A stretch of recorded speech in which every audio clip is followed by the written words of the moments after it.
MLW Slaughterhouse 2025 had two really good matches. But here's the thing, they didn't save yet another mid-show from MLW. Now, this show started in the worst way possible. The Chamber of Horrors match for the MLW World title sucked.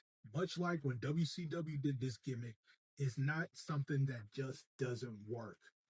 This was a wrestling match in a cage with a electric chair in the corner, and all of this was just goofy.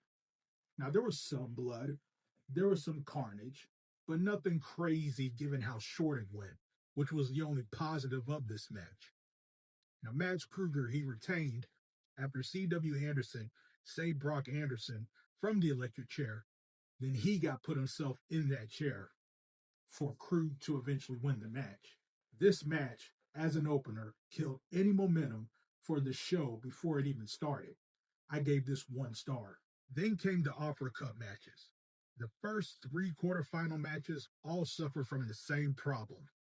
Not enough time and not enough quality. Volador Jr. beat Star Jr. with a C4 spike after Magnus and Rugo did their usual heel work.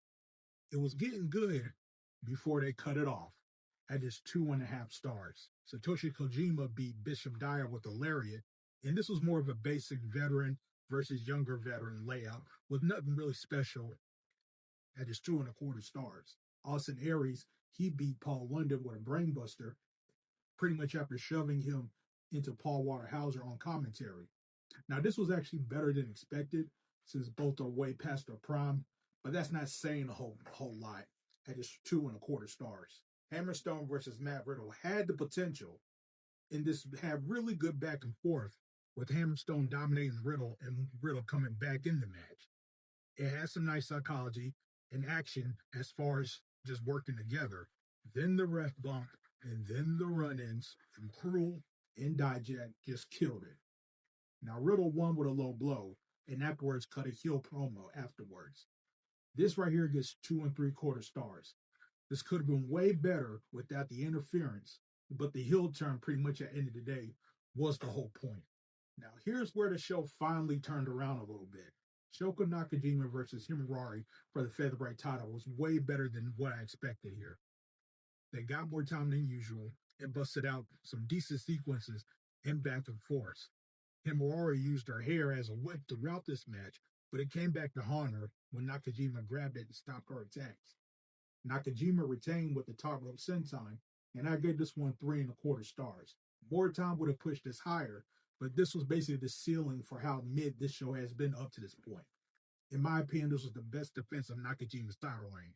Ultimo Dragon versus Mistico in the last Opera Cup quarterfinal match was the best match on the show in my opinion. Guerrero hit a sick powerbomb on the floor, and Mistico took a nasty bump from that.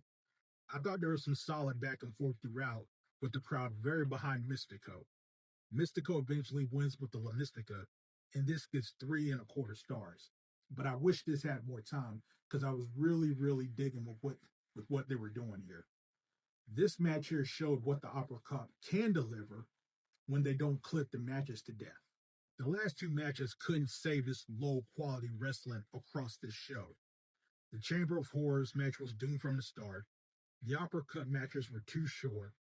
And don't get me wrong, the format works, but they need just better execution with these matches. MLW, as always, keeps delivering shows where there's occasional bright spots, but don't make up for everything else that's dragging it down.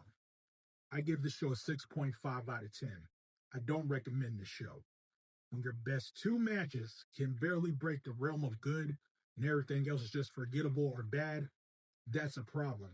And this was just another show where MLW couldn't put it all together.